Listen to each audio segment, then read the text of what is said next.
Mheshimiwa Othman Masoud Othman ambaye inshallah tarehe 29 wa Zanzibar watamchagua kwa rais wa Zanzibar. Mwenyekiti wa tume ya ushindi ambaye pia ni makamu mwenyekiti wa chama chetu kwa upande wa Zanzibar. Mwenyekiti wa chama mstaafu Babu Juma Duni Haji, naibu katibu mkuu mstaafu mjumbe wa kamati kuu Nasr Ahmed Mazrui, wajumbe wote wa sekretariat ya taifa chama chetu, waalikwa na waalikwa wakubwa katika shughuli hii ya leo, wana habari, tunakushukuruni nyote kwa taarifa yetu tulipokupeni, mkaipokea na mkawasili katika kipindi hichi na wakati huu.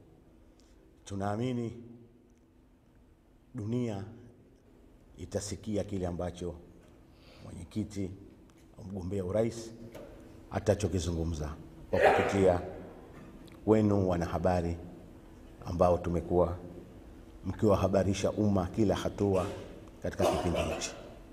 Kwa hivyo bila kupoteza muda, ningeomba basi kwa heshima zote na taadhima kumkaribisha mgombea urais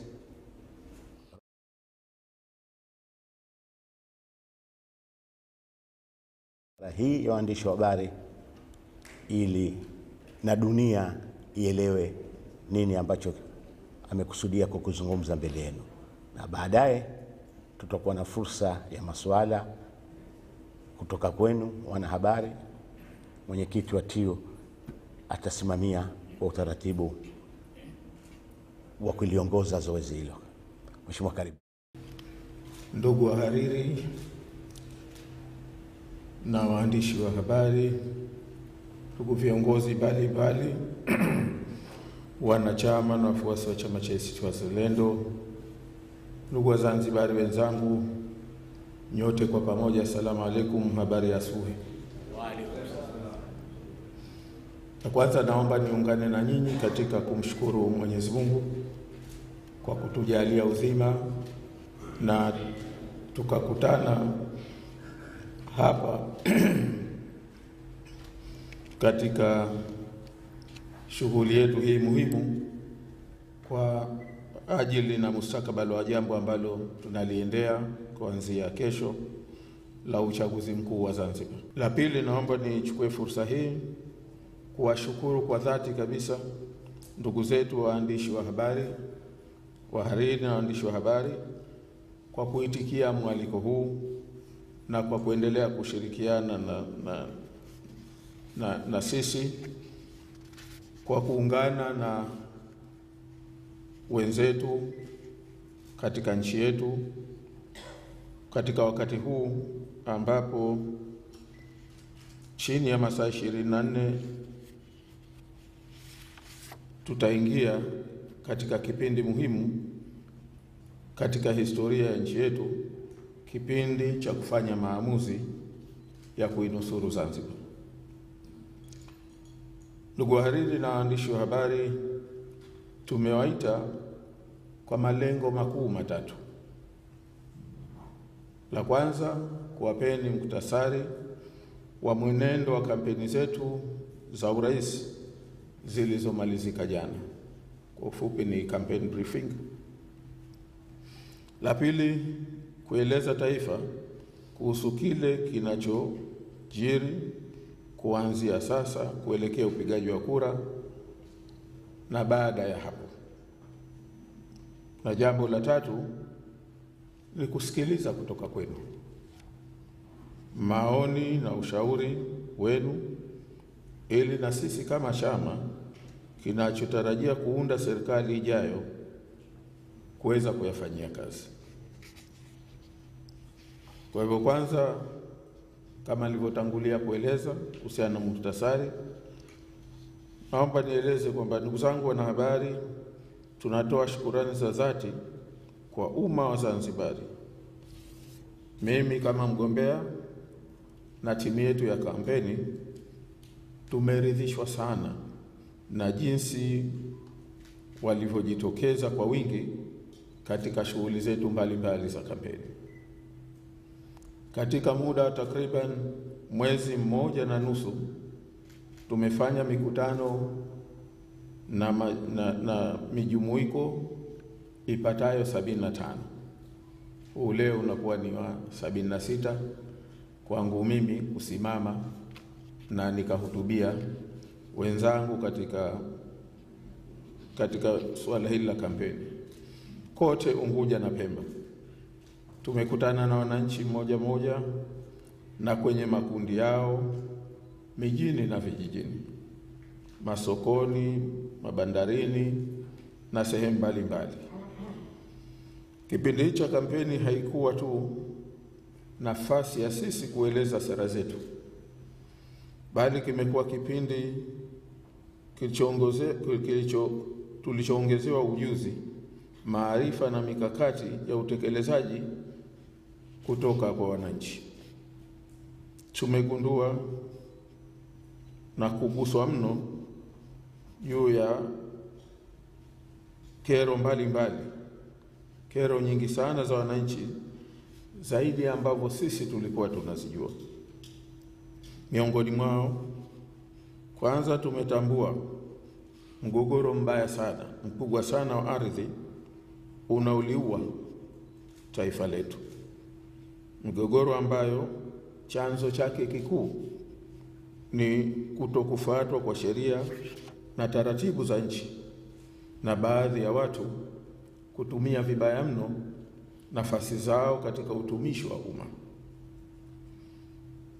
Tumeelezwa kuhusu adha za hospitali zisizo na huduma bora za afya na bima afya isiyokuwa na tija.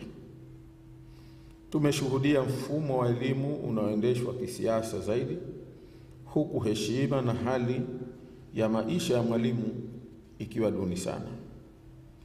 Tumesikia kero kubwa za wavuvi, wakulima waliokatishwa tamaa na wasiokuwa na soko wa bidhaa zao. Tumeelezwa hali ya kusikitisha mno ya kero za wafanyabiashara, waagizaji wa bidhaa juu ya kudorora kwa huduma za bandari ambazo zimesababisha baadhi ya wafanyabiashara kufilisika na wengine kupata hasara kubwa, hasa mwezi wa Ramadhani uliopita.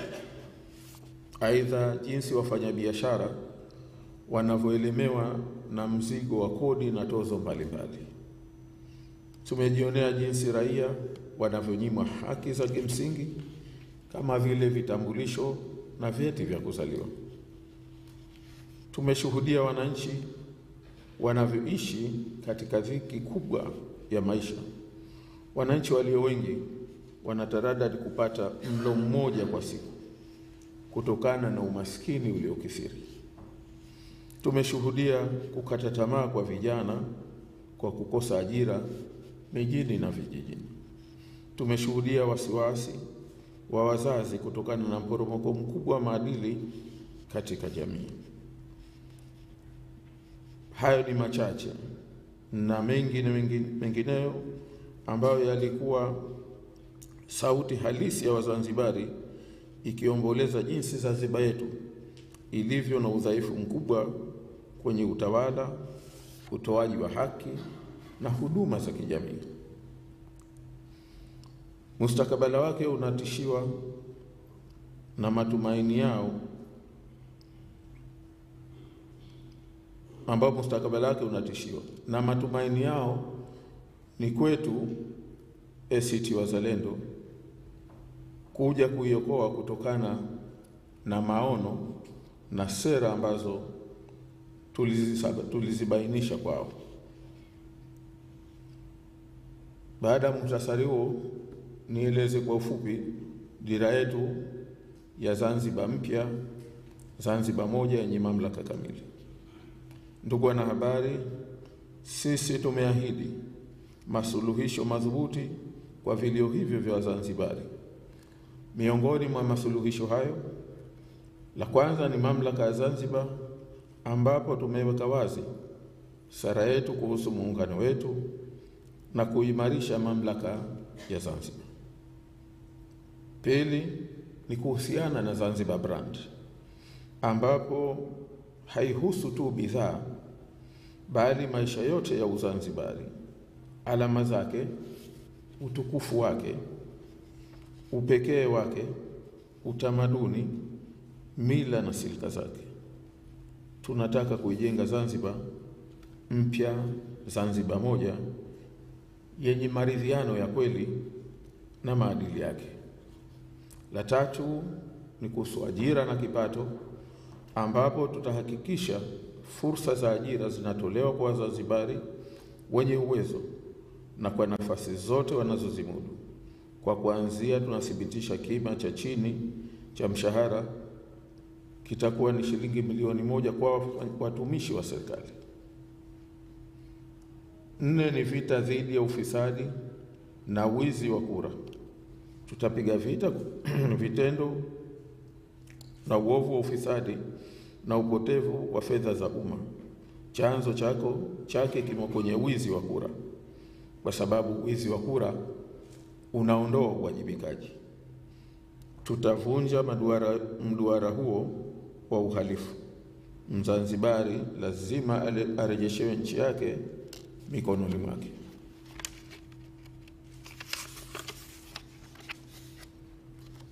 Jambo la 5, kuondoa ushuru na tozo zote katika bidhaa zote za chakula ili kumwezesha mwananchi kumiliki na kuweza kumudu mlo wake ambao umetimia, utakaompa siha yeye na familia yake kwa makuzi ya watoto wetu na siha na afya njema ya watu wetu. 6 ni kurejesha ardhi zilizoporwa na kutoa fidia kwa ardhi zilizochukuliwa kwa miradi ya maendeleo, ambao mengi tu kuna malalamiko ya kutokupewa fidia stahiki. 7, kuanzisha mfuko wa zaka utakaosaidia kuwahudumia maskini, walimu wa madrasa, wajane na shughuli nyingine za Kiislamu na za kijamii. 8, kuipatia Zanzibar katiba mpya itakayowarejeshea wananchi mamlaka yao yaliyoporwa ya kuamua juu ya hatima yao na kujenga misingi ya uwajibikaji kwa viongozi wa umma. 9, ni kuwawezesha wananchi kiuchumi ili waweze kushiriki katika uchumi na wawe mhimili wa uwekezaji na ajira badala ya kuwa wasindikizaji na kusubiri kuajiriwa katika miradi iliyowekezwa Zanzibar. 10, kuwasomesha wanafunzi wote wa Zanzibar kwa kuwapa ruzuku na kufuta kabisa utaratibu wa mikopo ya elimu ya juu. Tunaamini serikali kwa mapato yaliyopatikana inaweza kufanya kazi hiyo. Kwa ufupi ni kuwa tumeyasikia matatizo, nasi tunakuja na masuluhisho. Tumevisikia vilio, nasi tumeahidi faraja. Ilani yetu ya uchaguzi inafafanua kila hatua. 5, indhari yetu kuelekea uchaguzi. Tunajua kilichopangwa. Licha ya matayarisho na uhakika wetu wa kuibuka washindi kwenye uchaguzi huu, tunatambua kwamba wenzetu wamejipanga katika hujuma na njama za aina mbalimbali ili kubaki katika madaraka hata baada ya kukataliwa na umma wa Zanzibari. Miongoni mwa mikakati yao ni pamoja na kutumia kile kinachoitwa wizi wa mapema, yaani kura ya mapema ya tarehe 28 Oktoba, ambapo kwenye kura hii ambayo kimsingi ilianzishwa kwa madhumuni hayo ya wizi baada ya CCM kushindwa vibaya kwenye uchaguzi mkuu wa mwaka 2015. Licha ya ubaya wa sheria hii, Tume ya Uchaguzi ya Zanzibar imeamua kuongeza ubaya wake kwa kwenda kinyume nayo. Hadi sasa imetangaza orodha ya wapiga kura wa mapema ambao kitakwimu ni wengi zaidi kuliko sio tu wale waliotajwa kuhusika na sheria hiyo, yaani wafanyakazi wa ZEC na vyombo vya ulinzi na usalama, bali inazidi hata wafanyakazi wote wa serikali ya Zanzibar na wa muungano walioko Zanzibar wakichanganywa pamoja. Orodha hiyo ina majina hata makada wa kawaida wa CCM na idadi kubwa sana ya wageni ambao hawajulikani kwenye maeneo yaliyopangiwa kupiga kura. Orodha hiyo inao mpaka wagombea wa vyama, inao maiti na wapiga kura wengine mbalimbali wa kudanganya. Na kinyume na ubandikaji wa orodha ya wapiga kura wa kawaida kama inavyotakiwa kisheria, ambapo inaambatana na picha za mpiga kura, kituko ambacho Tume ya Uchaguzi imeifanya ni kubandika orodha hii ya wezi wa mapema ambayo haina picha ya mpiga kura, ni orodha tu ya majina. Yote yanaashiria wazi ni ya ovu ya Tume ya Uchaguzi ya Zanzibar kwa kushirikiana na CCM. La pili ni njama ya kuwatoa mawakala kwenye vituo.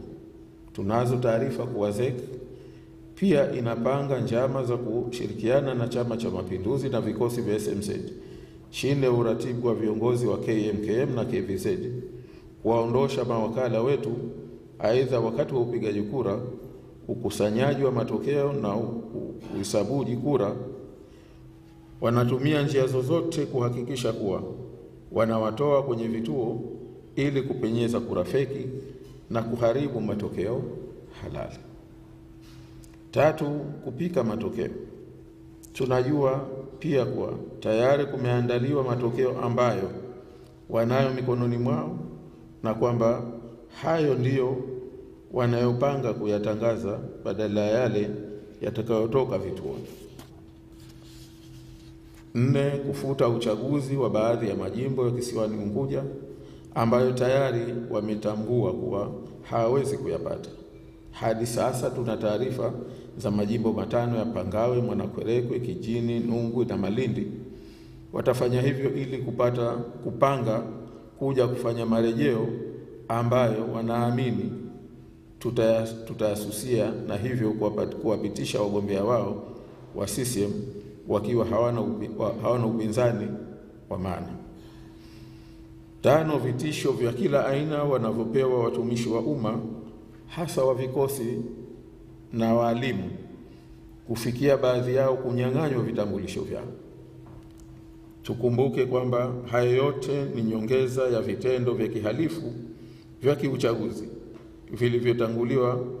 vilivyotangulia huko nyuma, kama vile kuwanyima watu za ID ili wasiandikishwe, kutoandikisha kwa makusudi wenye sifa, kuwaandikisha wasiokuwa na sifa, wakiwemo watoto chini ya umri na mengineyo mengi. Wito kwa taifa. Ndugu wanahabari, bila ya shaka inasikitisha mno kuwa vitendo vyote hivi vya kihalifu vinafanyika huku vikiongozwa na majaji wa Mahakama Kuu ya Zanzibar. Vitendo hivi vinafanyika huku vyombo vyote vya ulinzi vikiwa vinashuhudia. Vinafanyika chini ya uratibu wa Rais wa Zanzibar, ambaye mara kadhaa katika nyumba za ibada amekuwa akiahidi uchaguzi wa amani. Sasa naamini kila mtu anajiuliza tunaelekea wapi? Licha ya vitimbi hivyo, tunakwenda kwenye upigaji kura kwenda kuthibitisha ushindi wa chama cha ACT Wazalendo. Licha ya indhari hiyo tulioitoa, mbinu na mikakati yao hiyo tunaijua na tutakabiliana nayo, na tuna uhakika wa ushindi mkubwa ambao haujawahi kutokea tangu kurejeshwa kwa siasa za vyama vingi nchini mwetu. Kama kuna kitu kimoja kimedhihirika wazi ndani ya kipindi chote cha kampeni ni kuwa tayari sisi ni washindi.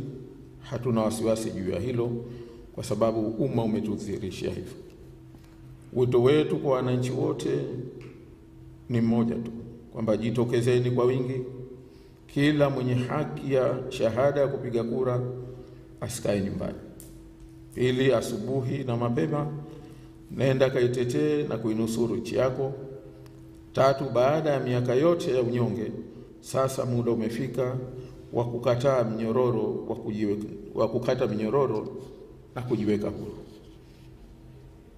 Nne, muda wa kuipatia Zanzibar uongozi mwema wa kiungwana na kizalendo wa ACT Wazalendo ukiongozwa nami umewadia. Tusiuache ukatupita. Wito kwa mamlaka za nchi na wapinzani wetu, tunatoa wito Tume ya Uchaguzi ya Zanzibar, uendeshaji wa uchaguzi uwe wa haki, wa wazi na wa uadilifu. Tungependa wajijengee heshima. Sisi hatudai upendeleo, tunadai uwajibikaji kwa kupitia sheria na kanuni zilizopo. Pili, vyombo vya dola, uthibitisheni ulimwengu kuwa nyinyi ni walinzi wa katiba ya nchi hii na sio wachafuzi wake. Na katika hili mimi niseme kwamba katika kipindi chote cha kampeni tunavishukuru sana vyombo vya ulinzi na usalama. Vimefanya kazi kubwa, sio tu ya kulinda, lakini ya kuzuia pia baadhi ya uchafuzi ambao ulikuwa umepangwa kutaka kuanzishwa na wenzetu. Wamefanya kazi kubwa katika kipindi hichi cha kampeni. Tunatarajia kwamba na kipindi hichi cha upigaji wa kura watasimama katika misingi ambayo walisimama wakati wa kampeni. Hitimisho, sisi ni waungwana, lakini wezi hatuwataki. Kama nilivyosema, sisi ni washindi, lakini ikiwa wananchi wenyewe wataamua kinyume chake, sisi ni waungwana na tutakuwa tayari kukubali maamuzi yao. Lakini yawe ni maamuzi ya wananchi, yasiwe maamuzi ya wizi wa kura. Wezi wa ndoto ya dhamira ya Wazanzibari hawatakubalika. Na wakumbusha tena wananchi waende vituoni kupiga kura kunichagua mimi Othman Masoud Othman na wagombea wote wa ACT Wazalendo katika nafasi za ubunge, uwakilishi na udiwani. Fanyeni hivi si kwa sababu ya chama tu, bali zaidi kwa sababu ya Zanzibar yetu. Nawashukuru sana kwa kunisikiliza. Mungu aibariki Zanzibar yetu, ailinde damu ya watu wetu isimwagike, ailinde heshima ya watu wetu isivunjwe.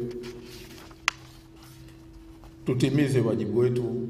Naamini kwamba tunaweza kuisimamisha Zanzibar yenye amani ya kweli, amani ya kudumu. Asante sana.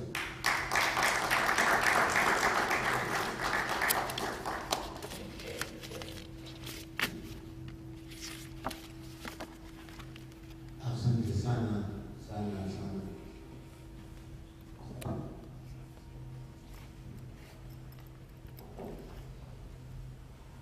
Tumemsikia mgombea na taarifa yake rasmi mbele ya wahariri na waandishi wa habari na mbele ya dunia. Sasa ni nafasi basi tutoe fursa kwenu wahariri na waandishi wa habari, wale ambao wanahitaji kujua zaidi au kuuliza zaidi kutokana na hotuba hii ambayo rais mtarajiwa inshallah anakwenda kuchaguliwa tarehe 29 ameizungumza mbele yenu. Karibuni.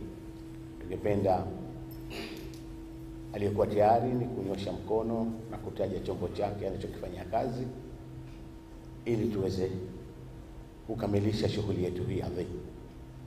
Asanteni. Kwenu wanahabari.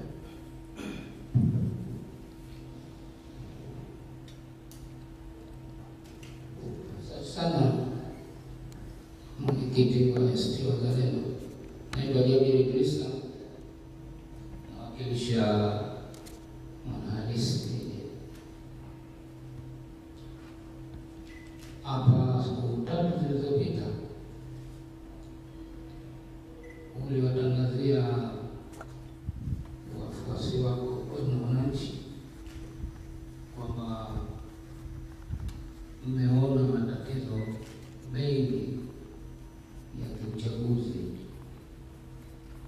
baada ya ile display ya wapiga kura mapema, kwamba mmeandika barua tume, na juzi tukasikia unasema bila ya kasoro hizo utatoa msimamo leo. Nimeusikia msimamo wa jumla hapa, lakini labda kama unaweza kuingia kwa undani na hilo, yale mlioyabainisha, kuna hatua zimechukuliwa, kuna response mmepata tume au vipi? Swali langu la pili, umeomba mpaka vyombo vya ulinzi na usalama na mamlaka mbalimbali za kidemokrasia kuchunga sheria na taratibu za uchaguzi ili kupatikana free, fair and credible election. Lakini umetoa na background kubwa ya hali ambayo haielekei huko. Unatarajia nini kama haya unayo ya asa haya kuzingatiwa? Asante.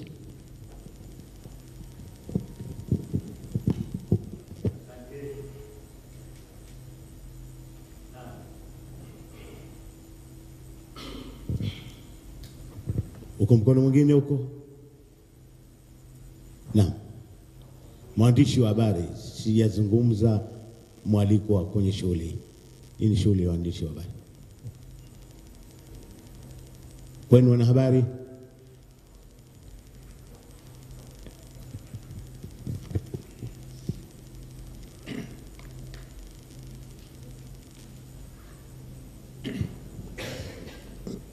Asalamu alaykum. Mheshimiwa Mwenyekiti wa ACT, nakusikiliza kwa makini sana.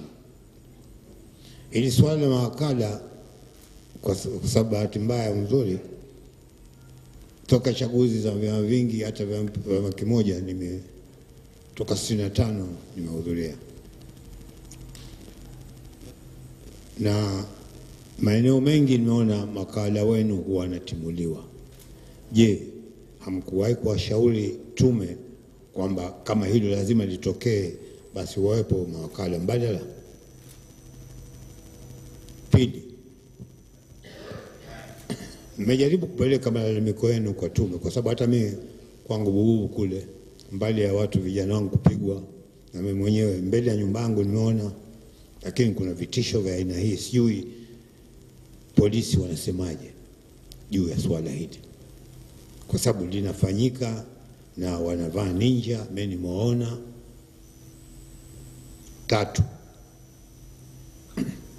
umezungumzia kwamba ukijaliwa na ukipata baraka za watu wa Zanzibar, kuna msururu wa mambo umeahidi kuyafanya, lakini eneo moja naona hujaligusia ambalo kwangu mimi na nafikiri watu wengi ni la justice, huku mahakama ambazo kwa bahati mbaya mimi mmoja sio wengine wamepoteza imani kwao. Kwa mfano hapa Zanzibar utaona mtu kaiba nazi, kaiba ndizi, wamejazana tele kule jela, wanapewa dhamana, lakini watu wenye tuhuma nzito wanapata dhamana. Lakini kubwa zaidi, huu mtindo wa mtu kakamatwa alafu unasikia unafanyika uchunguzi, kwa sababu ninavyojua mimi, japo si mwanasheria, kwamba mtu atakikamatwa, of course mbali ya mada kesi na kesi nyingine, huo uchunguzi ushafanyika na kuna dalili kwamba amefanya uhalifu, ndio anakamatwa. Je, wewe kama utaingia madarakani utaliangalia vipi? Labda nikwambie kitu kimoja. Ghana, na nafikiri mwezi uliopita Barbados, siku hizi kila hakimu Akishapata training anakwenda kukaa jela kule kama wiki moja, ili iwe mafunzo kwamba ninavyomnyima mtu dhamana kule anakokwenda kuko hali gani, ili alale kule kwenye virago kwa mahakimu kwa sio mnaita misdemeanor sio kitu gani, kesi ndogo ndogo. Je, hufikirii kama wewe utapata madaraka swala kama hili kulitilia maanani? La mwisho, kwa uadilifu, viongozi wa dini huwa ndio namba 1. Tumeona viongozi waadilifu bara wale hasa wa dini ya Kikristo. Hapa nasikia tu wanazungumzia amani, lakini kwa bahati mbaya au nzuri nimepitia kidogo tafsiri ya Qur'ani ya Sheikh Abdullah Saleh. Kila pahali ninapozungumzwa amani inazungumzwa haki. Hamwambia watu nao angalau basi wakazungumzia kwamba haki ni mtoto wa amani. Asante. Naam. Kwenu wanahabari, tumemaliza. Ndugu wanahabari, tumeridhika, tumemaliza.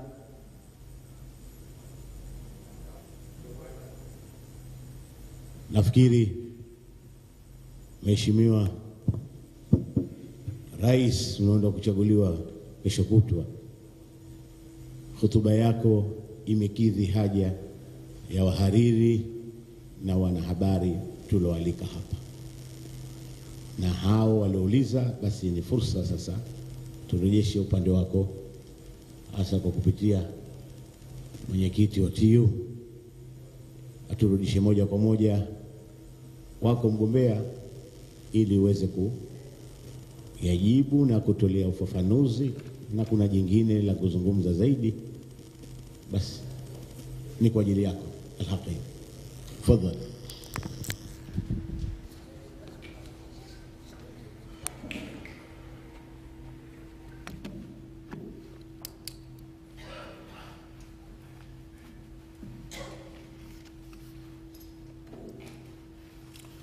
Kwanza naomba nichukue fursa hii kwa dhati kabisa kuwashukuru tena ndugu waandishi wa habari kwa kusikiliza na pia kwa maswali haya ambayo yameulizwa.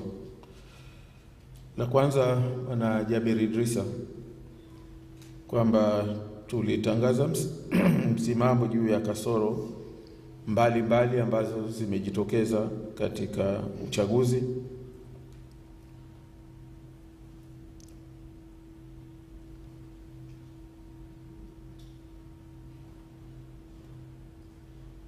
Swali lako ni kwamba tunatarajia nini kama yale ambayo tuliyaasa hayakuchukuliwa hatua. Nadhani nimelipata vizuri. Kwanza ile response ya ile barua ulisema mkiwaandikia. Ndio. Asante sana. La kwanza kuhusu barua tume tuliyoandikia ya mwanzo kuwaeleza baadhi ya mambo, na hasa suala la kwamba utaratibu wa kisheria ni kwamba watu wanaoomba kuwa maofisa wa kusimamia uchaguzi, polling assistant na polling officers pamoja na returning officers, hawa wanaomba na tume ilitoa matangazo watu waombe. Lakini ukweli ni kwamba tume ilishapanga watu ambao wakwenda kusimamia, na katika hili tume ilifanya udanganyifu wa wazi kabisa, uhalifu ambao unapaswa wanaohusika kuja kuchunguzwa na kushtakiwa, kwa sababu ni forgery ya wazi. Wao walipanga hivyo, lakini matokeo yake wakapeleka watu wao wenyewe ambao wanatoka kwenye vikosi, lakini wakienda kwa jina la kwamba hawa ni mwalimu au ni mtu wa idara fulani. Yani waliwafanya watu kwa imposters, kwamba ni mwalimu na particular zake na maelezo yake, huku akijulikana kwamba huyu ni mtu wa kikosi ambaye alishapanga. Na hili sisi tulipata taarifa zake in detail, na baadaye wakawapangia vituo. Kwa hivyo takriban wengi waliopangwa kwenye vituo hivi ni maofisa kutoka kwenye vikosi vya SMZ, na madhumuni ni kuwa rahisi kuwapa amri kutekeleza wale wanayotaka wao wenyewe. Na la pili katika hili, kuna watu ambao katika hao vikosi ambao hata hawakuomba na wameingizwa kwenye orodha ya wasimamizi wa uchaguzi na wamepangiwa sehemu za kwenda kusimamia. Hata wenyewe walikuwa hawana habari. Wamekuja kushtukiziwa, wanaambiwa tu kwamba wewe bwana unapelekwa huku, unapelekwa kule, nenda kasimamie kituo fulani. Sasa haya kwa sababu ni mambo ya kinyume kabisa na sheria, ni udanganyifu, ni uhalifu. Tumewaandikia tume, lakini mpaka leo tume kwa wakati tunavyofahamu hawajajibu. Kwa hivyo sisi tunasema moja kazi yetu, wasipojibu hatuwezi kuwalazimisha wajibu, kwa sababu kazi yetu ni kuexpose kile kinachofanywa chini ya usimamizi wa tume. Ndio tunasema inasikitisha kwamba inasimamiwa inasimamiwa na majaji wa mahakama kuu, na wamefanya vitendo hivyo na ushahidi wake upo. Inshallah Mwenyezi Mungu atujalie hivi tulivuke, ili tuje tuliweke bayana hadharani jinsi lilivyofanyika jambo hili. Na la pili, ni kweli tulitoa ngalizo kuhusiana na kura ya mapema,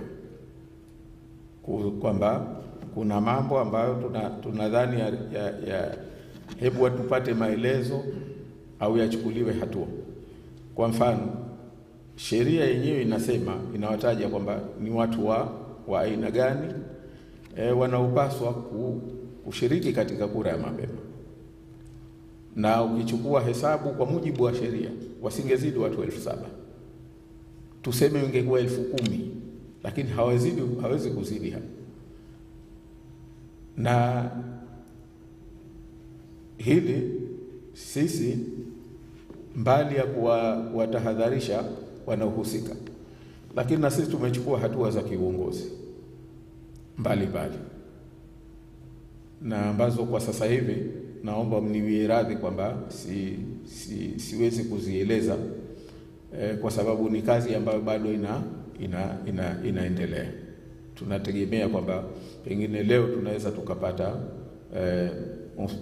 mwelekeo wa vipi tunakwenda nalo hili jambo, ili baadaye tutalitolea maelezo peke yake jambo hili.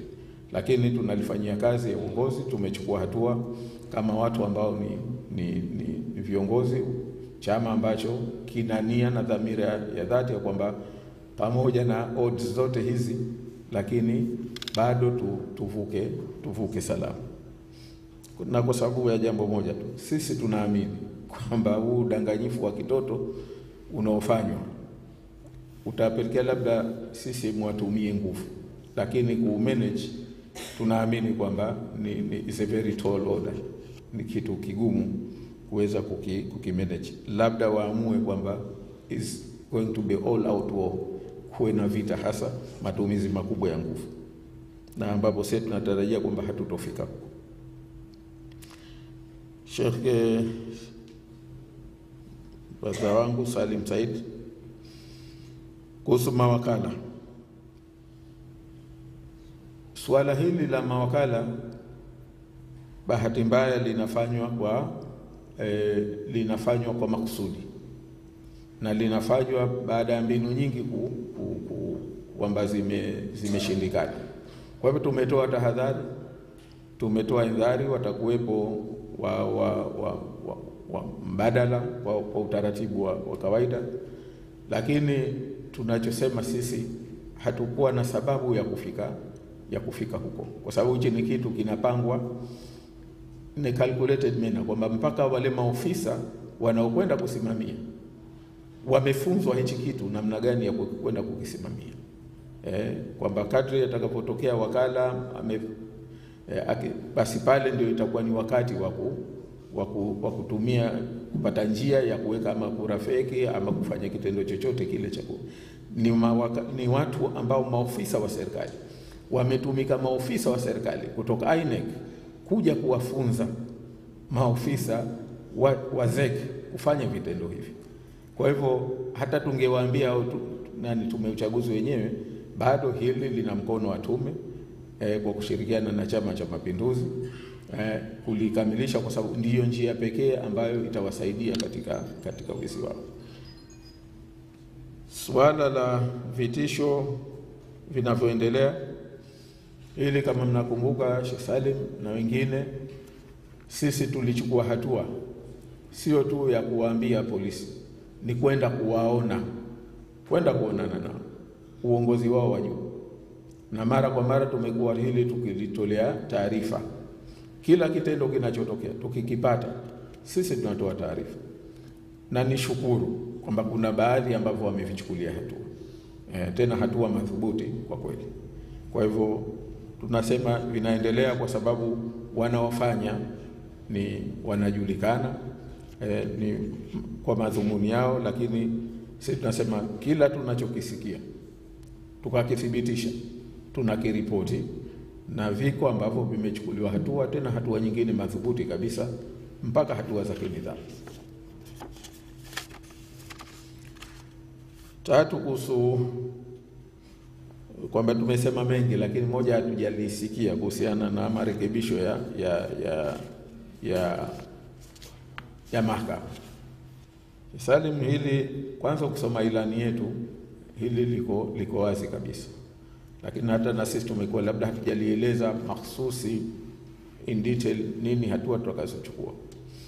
Lakini sisi katika jambo moja la msingi ambalo tunasema kwamba nchi hii haitoweza kwenda mbele kama mfumo wa utoaji wa haki hatutourekebisha. Bahati nzuri hili hatulisemi kwa kusikia. Mimi nina uzoefu wa kutosha katika jambo hili. Kwa hali ilivyo, na uzoefu wa kutosha nilikotoka, kwamba kwa mfano nilipoingia kwa mkurugenzi wa mashtaka pale Mwanakwerekwe, tulikuta sisi kesi zaidi ya 1500 katika mahakama za wilaya, na nikachukua hatua kesi zile kuzipitia moja baada ya moja, mafaili yote, tukafuta kesi zaidi ya 1000, tukabakiwa pale mahakamani na kesi 500.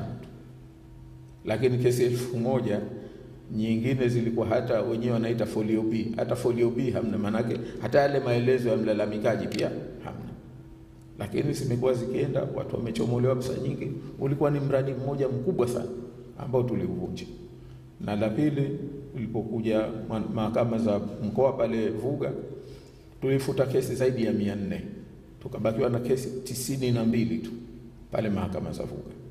Sasa najua hii enterprise ya uonevu wa watu katika mfumo wetu wa criminal justice, lakini sisi tumejieleza wazi kwamba kama area hii lazima tuifanyie, kuanzia ajira mahakama, nidhamu zao, maslahi yao, wanavyowekwa wawe huru. Mimi niwaambie ndugu zangu kwamba kwa kweli Zanzibar tunao baadhi ya mahakimu waadilifu sana, tunao watendaji wa mahakama ambao ni waadilifu kweli kweli, tunao baadhi ya majaji waadilifu kweli kweli, lakini mfumo wanaofanya kazi kusema kweli umewafikisha pahala wanakuwa wanafanya kazi katika mazingira magumu. Tunaamini kwamba tunaweza kuona, lakini area nyingine katika mahakama ambayo lazima tuirekebishe ni swala la kitu tunaita administrative justice, yani hawa wenye mamlaka ya umma huweza kufanya maamuzi kwa mujibu wa sheria na kanuni na taratibu zinazokubalika. Shida yetu sisi, waziri anaweza kaamua kitu kinyume na utaratibu, kinyume na sheria, na hakuna kumuuliza. Katibu mkuu, kila mtu anaweza kufanya hivyo. Sasa sisi tunakwenda kuweka inshallah mfumo wa administrative justice ambao utampa haki mwananchi kwa utaratibu ambao usiokuwa na shida kuweza kufika kupata remedy kwa maamuzi yale ambayo yatakuwa ni kinyume na sheria, yatakayofanywa na watendaji na viongozi ambao wako katika wanashika nafasi za ofisi za umma, na kuweka utaratibu wa kuwachukulia hatua wale ambao wamefanya mambo ambayo ni kinyume na utaratibu na maadili ya utumishi wa umma. Ni moja katika eneo ambalo tunakwenda kulichukulia hatua. Lakini mimi niwaambie eneo moja ambalo ni muhimu sana na wengi hawatulioni. Mara nyingi tunaiona mahakama katika upande wa siasa na nini za kawaida, lakini eneo moja ambalo ni muhimu sana ni katika utatuzi wa migogoro ya kibiashara ya aina mbalimbali. Kusema kweli, uchumi wetu hasa huduma za kibenki zimekuwa ghali, zimekuwa shida kwa sababu hatuna mfumo mzuri wa utatuzi wa migogoro ya kibiashara. Kwa hivyo tunakwenda kufanya mambo mawili makubwa.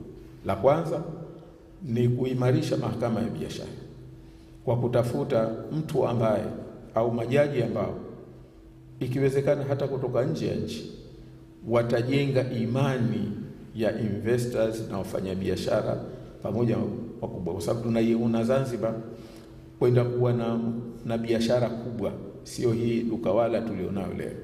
Tunakwenda kuwa na corporate economy ambayo inahitaji mahakama, tunakwenda kuwa na financial services, tunakwenda kuwa na capital market, tunakwenda kuwa na insurance services na service nyingine za kibiashara zitakazohitaji kuwa na mahakama ambayo watu watakuwa na amani, watu watakuwa na imani kwamba yes, tunakwenda kwenye mahakama ya biashara. It should function properly as a commercial court. Hilo ni dhumuni letu na inshallah tunakwenda kulitekeleza. Lakini eneo jingine ni utatuzi wa migogoro nje ya mahakama. Tunakwenda inshallah kutunga sheria mpya ya arbitration. Sheria tulionayo ni outdated kupita kiasi. Tunatumia bado sheria ya arbitration ya Waingereza yatokea mwaka 1948 ambao wao wenyewe wameshatunga sheria mara 3 kufuta sheria. Sisi tunakwenda kutunga sheria itakayokwenda na viwango vya sasa vya sheria za arbitration na kwenda kuanzisha arbitration center Zanzibar ambayo itakuwa na heshima katika region hii na wafanyabiashara wote katika region hii wanaweza kuitumia. Ndio madhumuni yetu. Kwa hivyo eneo hili tunakwenda kulipatia ufumbuzi kwa sababu tunaamini ndio utakuwa msingi wa uchumi wetu. Lakini na jingine ambalo tunakwenda kulifanya ni kutunga kitu tunaita sentencing policy. Shida tulionayo Zanzibar, hatuna sentencing policy. Ndio maana hiyo unayosema Sheikh kwamba leo mtu mwizi akikamatwa na nini anakwenda kufungwa. Lakini duniani hakuna kufunga na kutoza faini tu. Kuna utaratibu wa kudeal na offenders, kuwarekebisha, ambazo ni humane zaidi, ni za kufunza zaidi, ni za rehabilitation zaidi. Na tutakapotunga sentencing policy, hata hii kifungo kitakuwa ni kitu hakina maana sana kuliko hizi hatua nyingine ambazo leo dunia imeziadopt na imeweza kufanya kazi vizuri. Kwa hivyo katika area hii ndio tunaosema sisi wenzetu wamekuja wameona kuimarisha mahakama ni kujenga majengo mapya. Lakini ujenzi wa majengo mapya bila mlindani mtu kwenda kupata haki yake inakuwa ni kama jeneza la dhahabu kwa maiti. Manake maiti hata ukimtengenezea jeneza la almasi halimfai kitu. Yeye ukimweka kwenye kitanda cha kamba ukampeleka kaburini, ukimbeba tu ndani ya mkeka ukampeleka kaburini, ukimweka sio kwenye jeneza, sasa ile ni kama jeneza la dhahabu.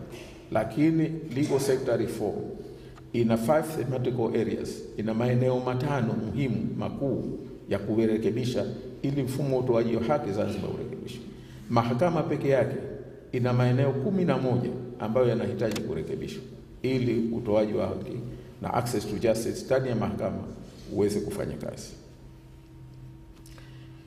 Na jingine umeuliza kuhusu uadilifu wa viongozi wa dini na kuhusu kuzungumza amani na bila haki. Tunasema bahati mbaya chanzo cha jambo lote hili ni ofisi ambayo ilitegemewa kwamba isimamie mwenendo mzuri wa dini na taasisi za dini ya Kiislamu. Sasa ofisi ya Mufti ndio chanzo, kwa sababu katibu mtendaji wa ofisi ya Mufti yeye ndiye amekuwa mhamasishaji na mweka mikakati ya kwamba viongozi wa dini wasizungumzie haki. Yeye amekuwa kwanza na payroll, na watu wake mwenyewe kaweka kwenye payroll, na hao ndio ukweli na mambo. Lazima tunataka kujenga nchi yetu, hili ni la kwetu. Wako kwenye payroll kabisa, wanalipwa na nini, wanatembelewa, wengine wanafanywa na maslahi mazuri. Kazi yao kuja kufanya hili. Lakini tumeona kwamba sasa hivi hata makhatibu baadhi ya misikiti wanapangiwa, wengine walikuwa hawapendezi wanaondolewa. Kwa ufupi ni kama dini sasa hivi ya Kiislamu imekuwa kama ni dini ya serikali, sio tena dini ya Waislamu. Na tumeona hata shughuli za kiserikali za Eid, baraza la Eid nini, kawaida shughuli za serikali leo zinatumika kama ni campaign platform, au zimetumika kama campaign platform ya wazi kabisa kupitia katibu mtendaji wa ofisi ya Mufti. Kwa hivyo ndio tumefika hapo tulipofika hii leo katika viongozi wa dini. Kwa hivyo tunashukuru, lakini hawa ukiachia hawa tumeonana sisi na viongozi wa dini katika sehemu mbalimbali Pemba na Unguja, na wengi wao tumeonana baraza la maimamu Pemba na Unguja. Tumeonana na viongozi walimu wa madrasa, mashehe, walimu mbalimbali tumeonana nao, na wengi wanatambua tatizo. Kwa hivyo tunashukuru kwamba tatizo limejulikana, lakini pamoja na hao wachache, lakini wengi wao wamesimama katika misingi ya uadilifu. Wanatambua kwamba haki ndio mama wa amani. Tunashukuru kwa hilo. Lakini labda kama ni kuongezea, mimi niseme jambo moja tu kwamba muhimu kuhusiana na hili, nimalizie kwamba Salim, tukiangalia kitu ambacho kimekufa Zanzibar na ambacho ni cha hatari, tena cha hatari zaidi kuliko hata hicho wanachofanya hao mashehe wanaosema haki bila ya amani bila ya haki, ni makuzi ya watoto wetu. Mimi na wewe na wengine wa rika hili tumefunzwa mambo mawili makubwa kwa mujibu wa silka na maadili yetu ya Kizanzibari: kukinai, kumshiba Mwenyezi Mungu.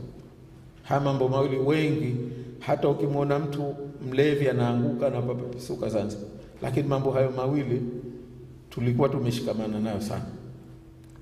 Hata wasiokuwa Waislamu wenzetu tumekuwa, yani imekuwa hiyo ndio kama sehemu ya silka ya Zanzibari, mtu kukinai na kutosheka, mtu kushiba Mwenyezi Mungu imani kwamba jambo li riziki yangu nitalipata mimi leo. Bahati mbaya, na mimi hii ndio inaonitisha zaidi ndugu zangu, kwamba tuna vijana, tuna rika ambalo leo linaingia kwenye uongozi ambao kwa wao kuiba, kupata ndio muhimu zaidi kuliko kwamba kupata kwa njia ya halali. Kwa wao ni kwamba nguvu zao ndio zinawafanya wapate, na bahati mbaya wanasema hadharani. Tumesikia hata jana mtu anasema mbaya na wadhifa na karuhusiwa, anasema maneno haya mbele ya viongozi serious wa nchi kwamba kuiba ni haki yetu. Anasema hayo kiongozi mbele ya viongozi, mbele ya watu serious katika nchi, na kila mtu anafurahia, anaona ni jambo la kawaida, na ndio kama ndio ukweli. This is very serious. Lakini kikubwa zaidi ndugu zangu, tumeona kwamba tunao, kwa mfano mimi nasema mimi nimetoka kwenye familia maskini, mpaka leo nimefika alhamdulillah, napo pa kukaa na gari na mambo mengine, naendesha familia yangu, naweza kusomesha watoto wangu. ni jambo la kumshukuru sana Mwenyezi Mungu kwa malezi niliyopewa. Kwa sababu wako ndugu zangu ambao hawatimizi hata 1000 kwa siku mpaka hii leo ninavyozungumza. Ndugu zangu, baba mmoja, mama mmoja. Mimi nimepata fursa hiyo. Kwa hivyo nachukulia kwamba Mwenyezi Mungu alichonipa, lakini na wenzangu kama mimi au chini yangu mimi leo wako wanapambana kuua ndugu zao, kufanya ghiba, kuhujumu, ili apate cheo. Manake ni kama kwamba haya aliyoyapata kayapata kwa dini yake mwenyewe, kwa nguvu yake mwenyewe. Hii ni hatari sana. Hii sio mila ya Kizanzibari, hii sio silka za Kizanzibari, huu sio utamaduni wa Kizanzibari. Kizazi hichi kitakwenda kuiharibu nchi hii, na sasa ndio wanaingia kwenye uongozi, na baadhi yao wamepewa nafasi kubwa, kesho kutwa ndio watakuwa marais. Maana wamefika wengine nafasi ya chini ya huo rais. Ndio hao kwamba alichonacho yeye hakinai, anaona lazima apate ziada, na atakipata vipi doesn't care. Kama mtu atakufa atauliwa, they really don't care. Tuna kizazi hicho Zanzibar sasa hivi. Hii ni kazi yetu sote kusema kweli, kwa sababu hii ni zaidi tu ya viongozi wa dini. Tuna hichi kizazi hatari. Hii ni msiba mkubwa ambao utakuja huko mbele. Mimi nawashukuru sana. Baada ya kusema hayo, nawashukuru tena sana kwa kunisikiliza. Naamini mwenye ukumbi nimwachie.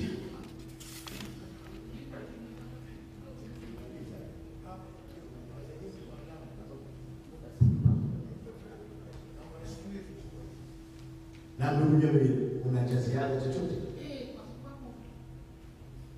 Samahani sana. Huyu mheshimiwa kataja syndicate ya tume na sisi. Na sisi mwenyekiti wake ni Rais wa Jamhuri ya Muungano wa Tanzania. Ndio mwenye dhamana ya vyombo vya dola. Sasa nataka kujua kama kuna jambo la namna hii katika matarajio ya wananchi ya free and fair election, na hapa mheshimiwa anatamba ana za kutosha. Atakuja kutetea vipi ushindi wake if all imekwenda kwa kushoto, lakini hata sisibizi hakuguswa? Atakuja kutetea vipi ushindi wake? Hapa ndo mimi ningependa aingie kidogo. Samahani sana.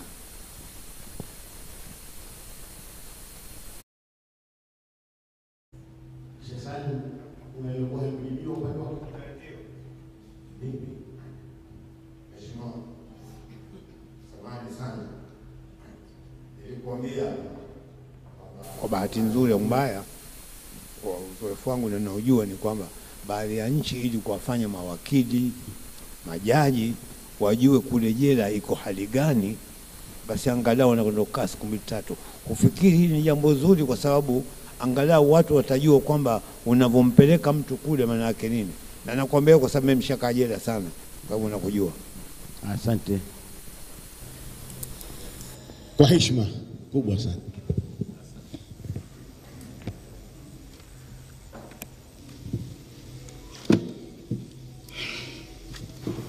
Sheikh Jabir, nashukuru. Mimi niseme kwanza, jamani, uzoefu